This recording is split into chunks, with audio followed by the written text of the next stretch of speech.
Well, as always, it's good to see everybody back for the evening worship. We are going to consider a topic that continues to be of interest to Christians and unbelievers alike, and that is the age of the earth. I suppose have your Bibles up in Genesis chapter 1. We're not going to look at that just yet, but we are going to notice some things out of Genesis 1 throughout the lesson, some things about the 6 days of creation and God resting on the seventh day. If we are to listen to some of the claims of science today, the present estimate for the age of the earth by most in the scientific community is around 4.5 billion years old, with the age of the universe being somewhere between 8 and 12 billion years old. Of course, we need to remember some things about these numbers, that every single generation, these numbers seem to change. Only 50 years ago, the age of the universe was supposedly only 2 billion years. Between then and now, the scientific community almost unanimously declared the age to be 30 billion years. And of course, now it's been reduced to less than half of that. And it reminds me a little bit of what was said in the book of Romans. In Romans chapter 3 and verse 4, "Let God be found true, though every man be found a liar." Of course, I would never say that if somebody was to believe that the universe or the earth was a certain number of years old and then they were to change that 10 years later or 20 years later or however long it were to take, I'm not saying that person was overtly lying the first guess that they had. I'm not saying they were lying 50 years ago when they said the universe was such and such billion years old and that they're lying now on purpose or anything, but I think it's just a good reminder that you can't trust the words of men as they stand alone. That every generation of human beings is going to have their truths that they believe to be truths at the time. And 50 years from that point, those truths are going to be flipped upside down on their heads. And 50 years after that, people will be revisiting those old truths once again. Truth is flexible in the mind of man. And I just love what it said there, that let God be found true, though every man be found a liar. Even when all the scientific community seems to change its mind every generation or so about the age of the universe and the age of the earth, God is true. And God's truth never changes. 1 Timothy chapter 6 and verse 20 gives us another reminder in our search for knowledge and understanding knowledge. Paul writes to Timothy in 1 Timothy 6 verse 20 that we should avoid the opposing arguments of what is falsely called knowledge. Don't foist upon me what is only a theory and call it knowledge. Don't call something truth or fact when in fact it cannot be proven by the scientific method at all. Something is a theory. Call it a theory. Don't call something that's fact. Now, don't call something that's merely a theory a fact. We need to avoid the opposing arguments of things that are falsely called knowledge. You know, flatly contradicting these scientific or supposedly scientific claims is a literal interpretation of the Bible, which is where you get into Genesis chapter 1. If you look at a literal interpretation of the Bible, then the age of the earth really can't be a whole lot more than 10,000 years at the most. If you believe, which I think is reasonable to believe, that there are gaps in the genealogies in the book of Genesis and the First Chronicles, if you were to believe that there are at least a few gaps in that genealogy, which again is reasonable, you can push the age of the earth by a literal interpretation of the Bible to perhaps 13,000 years. Wait a minute, hold on. Anybody listening on the internet there, right? Anybody watching on the internet going, okay, hold on a second. I took Biology 101, okay? Hold on a minute. Hold on. I took my general ed classes. You're telling me, Christian, that the earth is 10,000 years old? And you're expecting Christians then to be a reasonable and respectable and credible group of people in our country. Is it reasonable or is it ridiculous to assert that the earth could be merely 10,000 years old and not 4.5 billion years old? Is it absolutely unscientific? Keep in mind, as we consider a few things here, keep in mind that there are over 68 ways, methods, that scientists date fossils.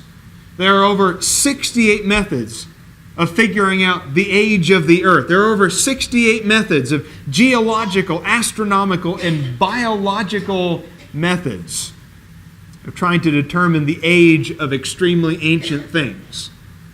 And I will guarantee you that those 68 methods of dating things and dating the age of the earth are in absolute, complete disagreement. Not a single one gives the exact same age for something. Not a single one gives the exact same age for the earth itself, for a rock or a geological structure or a biological entity.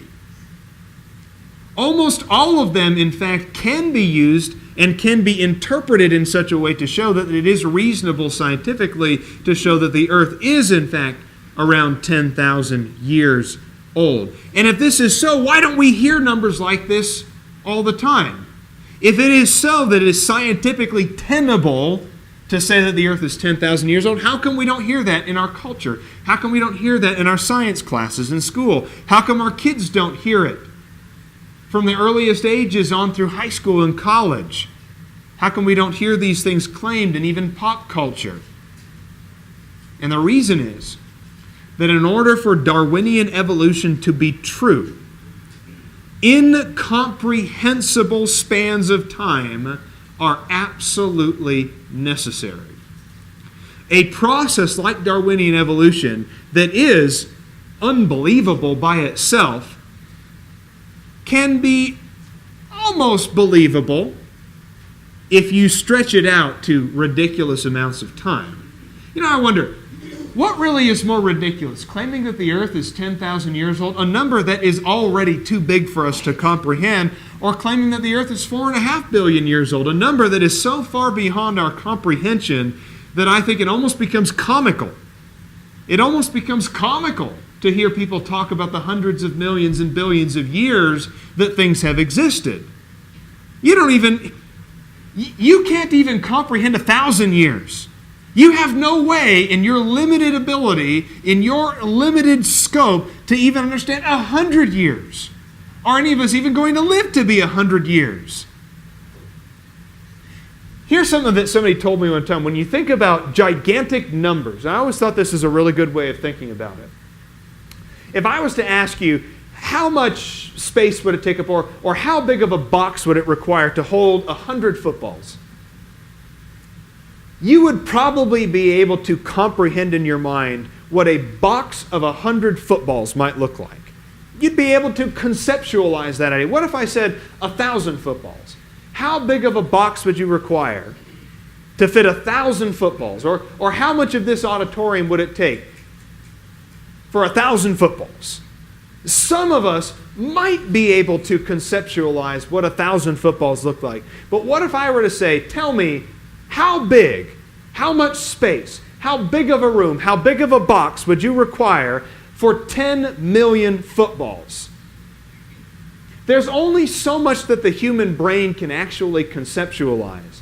And that's the thing about Darwinian evolution, is you have to take numbers that are beyond practical conceptualization in order for Darwinian evolution to actually work, or to at least claim that it works. So is a literal interpretation of the days of Genesis even remotely scientifically valid? And what are we to make of some professed believers who accommodate evolutionary thinking on the age of the earth when they look at the first chapter of the Bible? Can there be a compromise? Well, the first question I would ask is, why do you need to compromise? What is driving a person to seek compromise when it comes to claims of pseudoscience versus what the Bible literally says about Earth's origins? One writer put it really well in a book called Studies in Genesis 1. Edward Young says, "It is of course true that the Bible is not a textbook on science." And I think that's important to remember. Don't try to force the Bible to say something that it doesn't actually say. Don't turn over every stone and every rock in the Bible looking for little clues about geology and hydrology. Don't force the Bible to say something that it doesn't actually say. And yet he goes on to say, but all too often, it would seem, this fact is made a pretext for treating lightly the context of Genesis 1. Inasmuch as the Bible is the Word of God, whenever it speaks on any subject, whatever that subject may be, it is accurate in what it says. I think that's a really good point. Let's not force the Bible to confirm or deny one scientific theory or another. That wasn't its intention. But where the Bible does speak on something, it is always factual and it is always accurate because God is the one who wrote it. So Genesis 1, I think, would be a perfect example.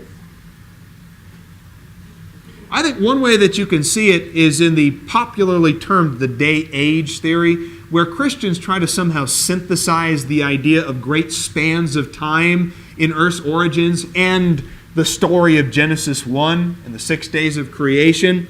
One writer said, according to this theory, each creation day is supposedly answerable to a geological age represented in the various layers of the crust of the earth. Therefore, the days of Genesis 1, the first day that God said one thing, the second day and the third day, etc., and how God created a distinctive structure on each and every day, each of those days then are symbolic of some kind of great era in ancient and extreme ancient history. The first day represents the forming of the foundational substances in billions of years. The second day represents our atmosphere forming over another billion years or so. The third day represents the most basic non-sentient life forms evolving. The fourth day, etc., etc. And you can see the way a person might take the model of Genesis 1 and build their own symbolic structure around it of these billion-year epochs and how to fit science somehow into the Bible or the Bible somehow into science. And as evidence for this interpretation, some folks would actually point to the word day in the Hebrew, yom, and claim that it is sometimes used to refer to long periods of time. And yet, I think that when you really look at the way the word yom is used in every context, beyond just selected examples of it, the great majority of the time the word yom is used literally of just a 24-hour day. It's used of just a 24-hour day. Especially in the language of Genesis 1, it's hard to see symbolism there when after every single day God clearly says there was morning, there was evening, one day. To me, it's just hard to fit a billion years into the language of there was morning, there was evening, one day. I can't see it myself. No matter how much you might symbolize it or allegorize it, I just don't think that language can be stretched far enough to fit billions of years into the days of Genesis 1. Notice that in Genesis 2 and verse 2, it doesn't say that God rests, but that He rested on that day. I think that's an important point to bring out. Because if the days of Genesis 1 are billion-year time periods, or however long you want to make it, then that means on the seventh day, God rested. Are we in the seventh day now? Because that's, I think, what you'd have to do if you're going to symbolize the whole thing, is say, well, each day represents billions of years, and now we're in the seventh day, and it said God rested on the seventh day. Are we in the seventh day? Does that mean that God is resting now? Because that's kind of one of those implications that is hard to accept. Are we in the middle of the 7th billion year day right now? Because if that's the case, God is resting. And I don't know, I think there's plenty of other verses in the Bible that say that God is not currently resting. He rested on the seventh day, and at the end of the seventh day, God moved on and continued some kind of activity in this creation. But let's kind of move on to another idea here for the sake of time. The lifespan of Adam. You know, I always wonder about that. Are the days of Genesis really million or billion year time periods? What do you do then on the sixth day? What do you do then when it says that man was created on the sixth day? Is that man not Adam? Again, those are the implications that a Christian who wants to synthesize evolutionary thinking in Genesis 1, you have to accept then, was that man on day 6, was he not Adam? Then was Adam not the first man? Because that's what you have to accept. Either Adam lived to be billions of years old and not 900 or so years old, or the first man who was created was not, in fact, Adam. Those are just some things, they just don't fit. It just doesn't fit to try and turn these days into long billion-year ages. The Bible and evolutionary thinking on the Earth's age are simply incompatible. And I understand the desire, especially among intellectual Christians. I understand the desire to try and find a compromise. It's hard, especially for young people. I can understand. I went to a public university, okay? Portland State University, let's just say Portland State University does not have a strong Campus Crusade for Christ presence. We'll put it like that. And it's hard when you're surrounded by people who believe a certain way, who understand Earth's origins to be in a certain model, to fit a certain mindset or preconception. It is hard to be the only one in the room who sticks out like a sore thumb, believing that the Earth is just 10,000 years old. It's hard being that. It's alienating. It's isolating. So again, I understand the desire for the Christian to try and find some synthesis. Like, well, can we have Christianity and acceptance in the scientific community, broadly speaking? Can we have the best of both worlds? Two problems immediately arise, though, when you try to compromise these two things. First, God's Word never needs validation from us. God isn't looking for us going, oh, I sure hope they find a way of proving Genesis 1. Oh, boy, I hope that they can use a mass spectrometer to figure out how old the Earth is so they'll know who I am. God's not up looking down upon us going like, oh, I sure hope they can figure out that whole Genesis 1 creation problem. God doesn't need validation from us. He doesn't care what we prove or disprove. He needs no validation from us. Whether there is definitive evidence of the immaterial or the spiritual does not matter because God can do everything. And when you concede that nothing is impossible with God, Matthew chapter 19, verse 26, then really do you need to validate God's existence. If there is nothing impossible with God, then can you say that God can create the world in 6 days in any way that He wants to and literally do it with His voice in 6 actual days? Yes. Once we concede that God can cause a worldwide flood and disrupt the languages at Babel and make wine from water and raise people from the dead, then the 6 days of creation really should not be an impediment to faith in God. Psalm 33, verses 6 and 9. By the word of the Lord were the heavens made, and all the host of them by the breath of His mouth. For He spoke, and it was done. He commanded, and it stood fast. God's not looking for me to be some kind of a scientific advocate for His existence. The God who speaks the world into existence does not need scientific validation from us. Second problem is, even if the days of Genesis were ages, they are in an order that is altogether incongruent with Darwin's model of progressive uniform evolution. Think about things. In Genesis chapter 1, the existence of the earth precedes that of the sun. That's verse 1 and verse 16 of Genesis chapter 1. Modern thinking teaches that the sun existed for billions of years before the earth did. In Genesis, plants existed before the formation of the sun. That's verse 11. How could they have existed without the sun if the day that they were in was a billion-year era? So these plants just went a billion years without any sunlight, right? It doesn't fit.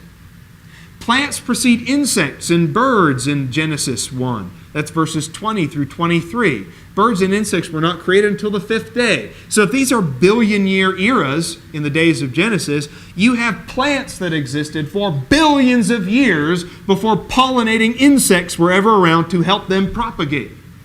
Again, it doesn't make sense. The Bible teaches that land organisms preceded aquatic life. In verses 11 and 20, evolution demands that marine life appeared before dry land organisms. The Bible teaches that whales were created before reptiles and other land animals, but evolution places whales relatively late in the evolutionary process, as they supposedly evolved from land-going mammals back to sea-going creatures. The Bible teaches that birds were created before reptiles, Genesis chapter 1, verses 20 and 24. But evolution insists that birds are the evolutionary products of the dinosaurs. So again, even if you wanted to synthesize Genesis 1 with Darwinian evolution, I'm sorry, but you can't. It's not built that way. The structure's not there. So what ends up happening, and this is the real problem, what ends up happening when the Christian tries to synthesize the Bible and its models for origins with that of Darwinian evolution, that Christian ends up being rejected by both other Christians and evolutionary scientists. Because there's a no man's land between them. There's a no man's land. You become a heretic to other Christians, and you remain as ridiculous as before.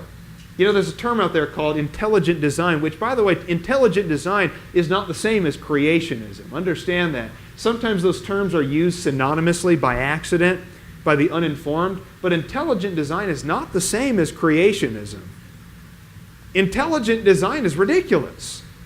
Because if you're not going to believe in the God of the Bible and His model for the origins of this world, you're really just grasping at straws.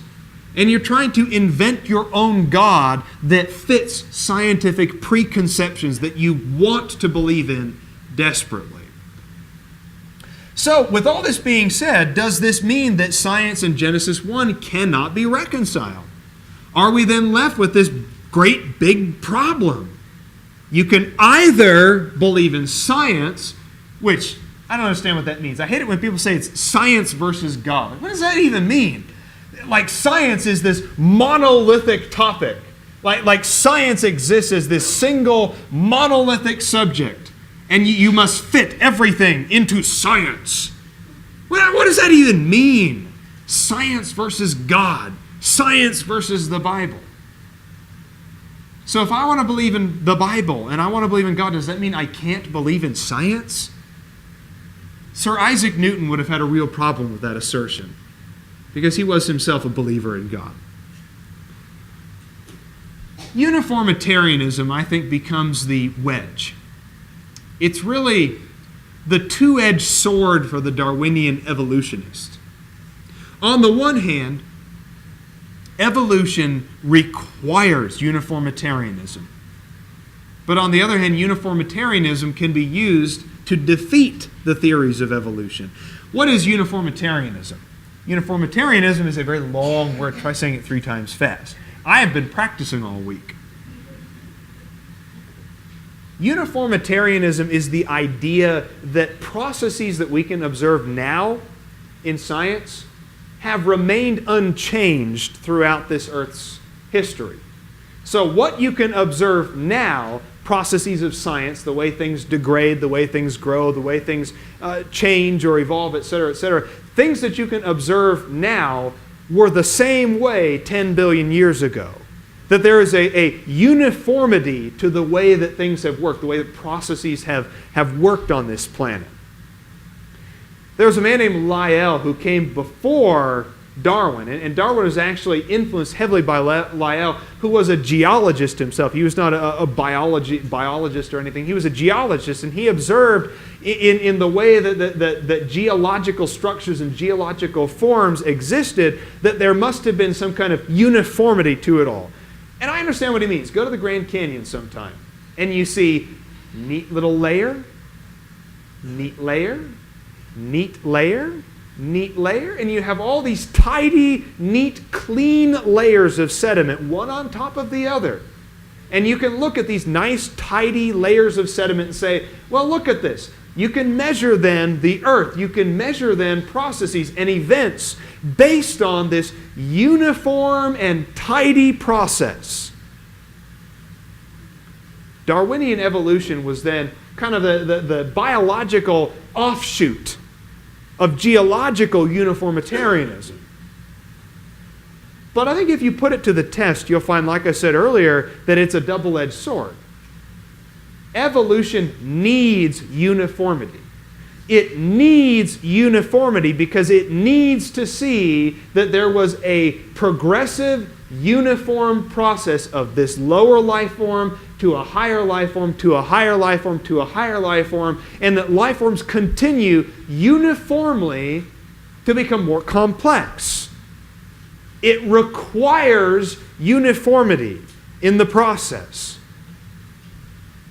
Theories about the age of the earth require uniformity in the process. Can't you cut open a spruce tree, count the number of rings, and find out how old that tree is?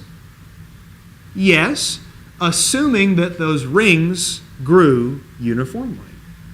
Can't you cut open a rock and see the layers of sediment and make some assumptions and some theories about the age of the earth? Yes, assuming that those layers were laid uniformly.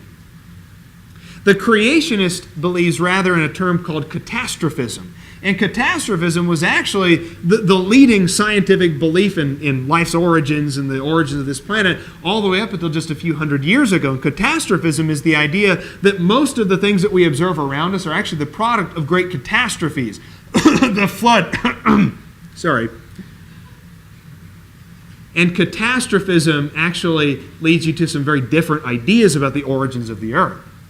But let's take uniformity, for example. Let's take uniformitarianism. Let's play along with the evolution. Let's just say everything that we observe now happened 10 billion years ago, or 4 billion years ago, or 10 million years ago, the same way that we can observe it now. Let's take uniformity and let's see just how old the earth actually is. Atomic clocks. Atomic clocks measure the Earth's spin rate to the nearest billionth of a second. And atomic clocks have consistently found that the Earth is slowing down in its spin rate at a rate of almost 1 second per year. If the Earth were billions of years old, as evolutionary science claims, its initial spin rate, that is, if you take uniformitarianism and say that it has been slowing at a specific and uniform rate, and then you take that number and extrapolate backwards, you understand what I mean there? If the Earth were in fact 4.5 billion years old, its initial spin rate would have been so fantastically rapid that it actually would have destabilized the planet's structure. How about the magnetic field? Measurements of the Earth's magnetic field, all the way going back to 1835, show a steady and rapid decline in its strength. Physicists like Sir Horace Lamb and Dr. Thomas Barnes examined the depletion of the Earth's magnetic field, and they showed that given its rate, which is consistent, the Earth cannot possibly be older than 10,000 years old. If the magnetic field's depletion rate was consistent, again, let's take uniformitarianism at face value. If its depletion rate was consistent, only 25,000 years ago, the electrical current produced from the Earth's magnetic field would have been so great, this planet would have been uninhabitable. If you go back 30,000 years, the Earth's magnetic field would have been so intensely hot that it would have burned this planet to 5,000 degrees Celsius, which, by the way, would vaporize the planet itself. I don't know. It doesn't seem like life could have existed in 5,000 degrees Celsius on a vaporized planet. As a side effect of and I want to get to this point here in a minute, as a side effect of the decreasing strength of the magnetic field, by the way, fossils that are tested now using carbon-14 dating would actually appear much older than they are. And I don't want to get into too much detail with this. I can certainly leave my notes online, and you can see some references I have for more detail on this. The way that carbon-14 dating is used to date biological fossils is that it is directly related to the amount of carbon-14 that is in our atmosphere. I'll actually talk about radiocarbon dating here in just a minute in more detail. But the amount of C14, carbon-14, in a fossil is directly related to the amount of carbon-14 that is in the atmosphere. That carbon-14 is directly related to cosmic rays that are constantly raining down upon our planet. And if you go back those 25,000, those 30,000 years, where the magnetic field of our planet would have been so strong, it actually would have prevented cosmic rays from even entering our atmosphere, which would have affected the carbon-14 in every living creature and then every fossil after that. So in a sense then, fossils that are tested using carbon-14 would have appeared much older than they actually are. Let's talk about sediment flow rate though. Here's a staggering number. It is estimated that about 2.75 times 10 to the 10th power tons per year of sediment is being deposited into the ocean. Again, that's 2 3/4 times 10 to the 10th power tons of sediment per year. According to modern plate tectonic theories, only about 1/10 of that sediment is being subducted or buried under the Earth's tectonic plates, which leads you to wonder, where's the other 9/10 of that sediment going? If only 1/10 of that sediment is actually going somewhere under the tectonic plates, then the other 9/10 must be settling on the ocean floor. Where else would it be going? Well, if you take uniformitarianism at face value, if the Earth were as old as they say it is, then there should be far, far more sediment on the bottom of the ocean. As it is, there is about 2,950 feet of sediment on our ocean's floors. 2,950 feet. If sediment flow rate has been consistent, and I know this number doesn't gel with creationism, but consider this. If sediment flow rate has been consistent, and you take 2,950 feet of sediment and extrapolate backwards, then according to sediment flow rate, the Earth is only 30 million years old. And again, that's not the 10,000 years of a creation model, but 30 million years is a whole lot younger than 4.5 billion. The production of helium in our atmosphere. If the production of helium in our atmosphere has stayed consistent from the decay of uranium and thorium, then there is actually less than 40,000 years worth of helium gas in our atmosphere. Only 40,000 years worth of gas, only 40,000 years worth of accumulation of helium in our atmosphere. There is no known way that helium escapes our atmosphere, by the way. No known way that helium escapes our atmosphere. If the Earth were 4 billion years old, there should be more than 30 times the amount of helium in our atmosphere than there actually is. Continental erosion. Evolutionists believe the continents have existed for at least 1 billion years, and yet the rate at which continents are eroding, which is far faster than the rate at which tectonic activity is sustaining them, should mean that by now, all the continents should have been leveled. In fact, they should have been leveled 14 million years ago at the rate that they're eroding. Space dust on the moon. The moon has only inches of space dust on its surface. And yet, if it were billions of years old, it would have almost a mile of space dust accumulated on its surface. The sun is also shrinking as well. Isn't it sad? You know, when you kind of like learn some of this stuff, like, oh man, the sun is shrinking? It's kind of sad, you know? It's not going to last forever. And the Christian gets that. The rate at which the sun is shrinking in diameter is around 5 feet per hour. That's really fast. Or 0.1% each year. And this, by the way, has been confirmed by over 100 different observers since 1836. And if this rate is accurate, then only 1 million years ago, the sun would have been so large that it would have incinerated planet Earth. If the sun, again, if the rate of shrinking is consistent, then 1 million years ago the sun would have been bigger, and it would have been so big that it would have made the Earth completely uninhabitable. It would have incinerated the Earth. Radio halos. Radio halos are small rings that you can see on microscopic fissures in crystals.